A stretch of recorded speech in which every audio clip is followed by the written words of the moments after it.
Y yo vengo a hablarles del aspecto que hizo posible que el RNA, gracias a la presión que hubo con la pandemia, saltara a la palestra y se volviera pues un salvador de la humanidad a través de estas vacunas que la doctora Quericó y el doctor Weizmann fueron merecedores del premio Nobel gracias a esa aportación gigantesca. Y quiero entonces recapitular diciéndole, la medicina, la ciencia médica, la ciencia farmacológica inició recurriendo a la naturaleza para buscar principios activos.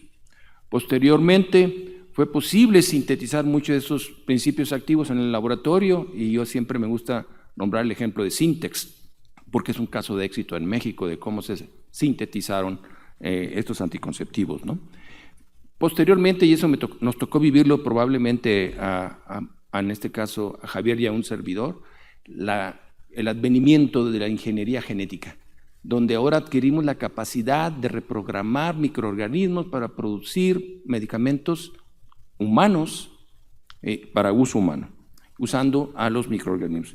Y ahora estamos en esta nueva era en la que una especie de similitud con alguien que voy a comentar convenció a los inversionistas, dijo, yo voy a fabricar un USB que se lo voy a poner en el hombro y le va a introducir una instrucción para hacer las proteínas que a usted le hace falta. Y con eso logró un financiamiento multimillonario, con ese ejemplo tan sencillo. Y en efecto así es. Y yo quisiera recapitular mi encuentro con el RNA, que data desde los años finales de los 70, cuando hice mi tesis de licenciatura aquí con el doctor Sánchez, y íbamos por placentas a los hospitales. El padre salía feliz con su bebé, yo salía feliz con mi placenta, y aprendí a hilar RNA, como se aprecia por acá. ¿Podríamos poner el indicador, el otro, el rojo? Aprendí a extraer RNA, primero RNA total de placenta humana, y después seleccionar el RNA mensajero por columnas de cromatografía de afinidad. Pero ciertamente era una lata. Tenías que esterilizar todo lo que se podía esterilizar, lo que no, lo que fueran plásticos, sobre todo, cristales y metales, meterlos a altas temperaturas, tratar líquidos con dietilperocarbonato, usar guantes, cubrirse. No, era una cosa extraordinaria lo que tendrías que hacer para aislar el RNA. Era una monserga, en pocas palabras. No obstante, logré hacer algunos experimentos, como traducirlo in vitro en un sistema de reticulocitos de conejo y demostrar que ese RNA que yo había aislado de la placenta producía una proteína abundante que se llamaba en ese entonces lactógeno placentario, y eso fue en parte de mi tesis. Pero lo que realmente fue una felicidad fue cuando aprendí a convertir el RNA en DNA. Y a través de la transcriptasa reversa cloné mi RNA mensajero y se me acabaron los problemas. El DNA casi lo puede uno dejar ni siquiera en refrigeración y aguanta todo. Y descubrimos muchas cosas gracias a usar el DNA, que era la copia del RNA, para múltiples experimentos. Esto es la felicidad. Mientras eso pasaba, vamos a ver si esto se mueve. No se mueve. Ahí va. Mientras eso pasaba, como ven aquí, todos estábamos fascinados con el DNA, pero nunca faltó alguien que está por acá, que estaba viendo para otro lado. Y esa persona que estaba viendo para otro lado, al menos que yo conocí, fue Ingmar Joer, que fundó una empresa que se llamó CureVac, la empresa de las personas del RNA, en Tübingen, en Alemania. Tuve la oportunidad de conocerlo, visité la compañía.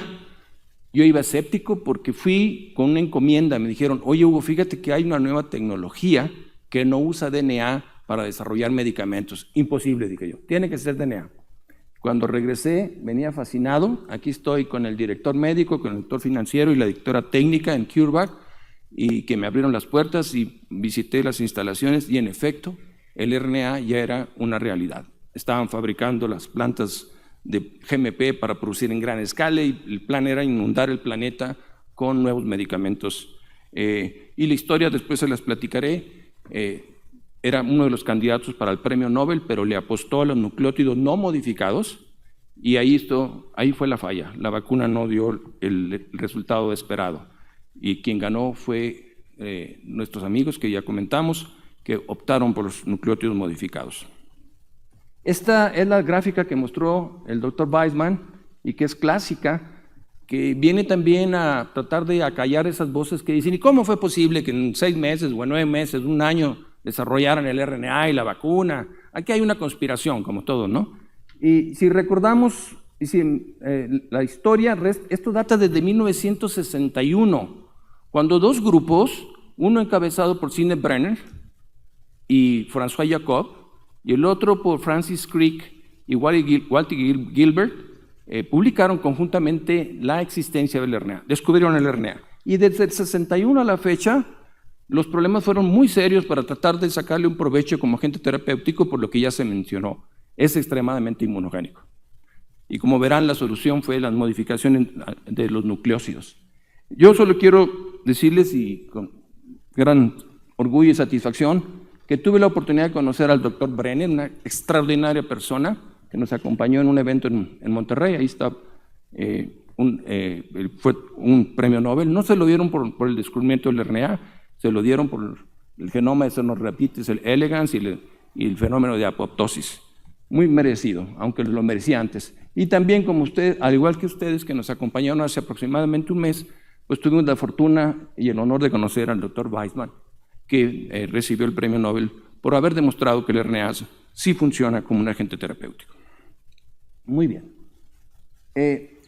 Aquí voy a contrastar toda la parafernalia industrial, tecnológica, para producir una proteína recombinante, que es lo que actualmente domina, ¿sí? Y con todas estas inversiones gigantescas en infraestructura de biotecnología industrial, versus un proceso muy simple, que básicamente empieza igual que el otro, un gen en un plásmido, pero en lugar de meterlo en microorganismos, fermentar, recuperar la biomasa, abrir, recuperar la proteína, etcétera, etcétera, etcétera, todo lo que lleva a la producción de una proteína recombinante. En este caso, el plásmido se transcribe in vitro en un bioreactor, se genera el RNA, se purifica y se encapsida en estas nanopartículas. Se simplificó enormemente, esto va a democratizar esta tecnología en el mundo y obviamente todavía tiene sus retos, que voy a hablar de ellos, pero recapitulando, empieza uno con diseñar un plásmido en la computadora, mandar sintetizar el gen que lo porta como templado, linearizarlo, transcribirlo, no necesitan más que una incubadora con agitación, purificar el RNA posteriormente y luego envolverlo en partículas lipídicas y listo para producir. Y como ya se dijo, es muy fácil cambiar de un RNA por otro. Es fácil incluir varios RNAs en una misma nanopartícula lipídica. Entonces tiene una versatilidad gigantesca en esos aspectos. Y bien, comparado con las vacunas con organismos vivos, inactivados, etcétera, etcétera, la tecnología del RNA, o inclusive con subunidades, tiene muchas ventajas. Los virus completos o modificados pues son difíciles de producir, están sobreregulados, requieren de cadenas frías, mientras que los ARNs se pueden fabricar de una manera mucho más fácil, más económica, más segura y pueden liofilizarse. Sin embargo, para que una plataforma de RNA mensajero terapéutico se pueda usar clínicamente, debe cumplir los criterios de pureza, identidad, potencia y estabilidad. Adicionalmente, tiene que eliminarse todas las impurezas, particularmente cualquier residuo de RNA de doble cadena que pudiera ser el agente inmunogénico. Toxinas, solventes, etcétera, etcétera, los ingredientes para la transcripción. Y finalmente se requiere que esto sea altamente reproducible para cumplir con todos los estándares de las agencias regulatorias. De tal manera que ese proceso ya se diseñó y lo están escalando, lo pueden escalar. El doctor Weissman nos platicó que están transfiriendo esta tecnología a muchos países en desarrollo para que tengan sus propias capacidades. Y empieza entonces con la linearización del DNA plasmídico, sigue con la transcripción in vitro, una digestión con DNasa para eliminar el DNA templado, unas cromatografías para empezar a purificar el RNA, concentrarlo, diluirlo, tratarlo con EDTA para eliminar las reacciones de la DNasa, concentrarlo, filtrarlo y eventualmente formularlo para uso en la clínica. Los componentes claves, entonces son 3. Es básicamente el plásmido que se manda a sintetizar, que posee el gen que codifica para el inmunógeno o para la proteína que querramos. Los reactivos para hacer la transcripción in vitro, que es la propia enzima, los nucleótidos, cuyos, en el caso, como veremos más adelante, algunos de estos están modificados, y eventualmente la purificación del RNA que se fabrica. Sobre el RNA se ha avanzado muchísimo. Primero, sus características biológicas se conocen, se sabe qué rol desempeñan las secuencias que anteceden a la codificación de la proteína, se llama la región 5' no traducible, las que le siguen, que son las 3' traducibles, y estas se han ido modificando en el laboratorio según la experiencia y la experimentación para optimizarlas. De tal manera que ahora, un poco como secreto industrial, cualquier región codificante que uno quisiera fabricar siempre va acompañado no solo de la optimización de codones, que es un requisito, sino las modificaciones de las secuencias previas y posteriores a la región codificante para hacer el RNA muy eficiente en su traducción, resistente a degradación, etcétera, etcétera. Y para cada uno de estos pasos, como la transcripción in vitro, pues se verifica que efectivamente la linealización del plásmido ha sido efectiva en un gel de agarosa. Después se usa básicamente una polimerasa del virus, el bacteriófago T7, una mezcla de nucleótidos. Por otro lado, la digestión enzimática para eliminar el DNA, que es el molde o la plantilla de donde se transcribe, tiene que también purificarse mediante cromatografía del RNA producto de esa reacción. Se utiliza sobre todo ultrafiltración, diafiltración, etcétera. Posteriormente, el RNA purificado es empacado en nanopartículas lipídicas para protegerlo de la degradación sobre todo y para poder facilitar su ingreso a las células blanco. Y cada uno de estos pasos se ha optimizado a lo largo de este tiempo y se sigue optimizando de una manera muy acelerada para asegurar la estabilidad y la funcionalidad del ARN mensajero y permitir su escalamiento y llevarlo al escenario clínico. Ahora ya se tiene un proceso estandarizado, según nos platicó el Dr. Weissman, donde todo esto se ha diseñado, es un proceso acuoso, escalable, que se adapta a nivel de laboratorio, o de planta piloto, o de planta GMP, según las necesidades, se puede ir escalando. Se ha diseñado para ser flexible, de tal manera que permite adaptarse a cualquier secuencia de RNA, ¿sí? Y finalmente se han desarrollado todos los métodos analíticos para validar que se cumplen con los requisitos que ya mencioné y cumplir con las exigencias de una vacuna ideal, que fue el ejemplo que la pandemia nos arrojó, que básicamente es que debe ser segura, no debe causar ningún riesgo ni enfermedad, ni mucho menos muerte, debe ser protectora, debe prevenir después la exposición al patógeno o la severidad de la infección, debe ser duradera para estimular el sistema inmune por varios años, tanto el humoral como el celular. Debe ser accesible, debe ser eventualmente, se puede fabricar a bajo costo. El doctor Weissman nos platicó de varias estrategias que están siguiendo para abatir los costos. Debe ser con estabilidad biológica, de tal manera que quizás ni se llegue a necesitar cadena fría. Debe ser práctica, básicamente es una inyección. Debe ser tolerable, con pocos efectos secundarios. Y ellos demostraron que analizando los diferentes RNA que existen naturales, que ya nos describieron, los que están muy modificados, como el RNA de transferencia, son los menos inmunogénicos. Entonces, de ahí agarraron la idea de que las modificaciones que tiene el RNA, si de transferencia se las transferimos al RNA mensajero, vamos a reducir su inmunogenicidad. Eso lo demostraron. Y las modificaciones que probaron, entre otras, fue el reemplazar el nucleótido de uracilo por pseudouridina. Ese fue probablemente el mayor logro para reducir la inmunogenicidad. También había metil 5-uracilo y otras formas de modificaciones de nucleótidos. Decía el doctor Weissman que habían apostado que esas modificaciones, él y la doctora Catalina, quizás iban a afectar su traducción. Dice, decía él en su conferencia, no fue una buena apuesta porque los dos dijimos que no iba a funcionar. Finalmente no solo funcionó, sino funcionó extremadamente bien, como pueden ver ustedes aquí.